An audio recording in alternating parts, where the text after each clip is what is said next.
Hello, all. This is Shirley here. In today's session, we are going to focus on the topic interdisciplinary nature of education with history. The term interdisciplinary nature means using ideas, knowledge, and methods from different subjects to understand a topic better. Instead of looking at a subject from just one angle, we bring together different fields to get a broader view. History is a study of past events based on records left by humans.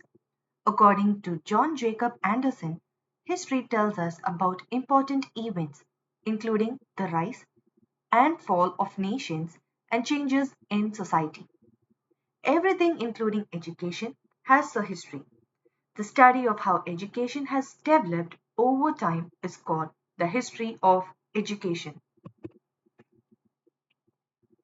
The history of education shows how societies have passed down knowledge over time.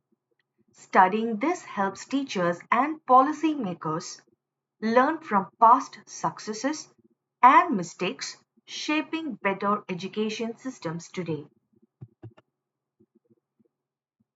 In ancient times, religious institutions were the main centers of education, focusing on scriptures and traditions. Later, during the Industrial Revolution, education shifted towards science and technology to meet the needs of growing industries. By studying these changes, educators today can design systems that balance traditional knowledge with modern skills. Education and history are closely connected. History helps us understand how education has changed and how it can continue to improve. By learning from the past, we can build better education systems for the future. Thank you.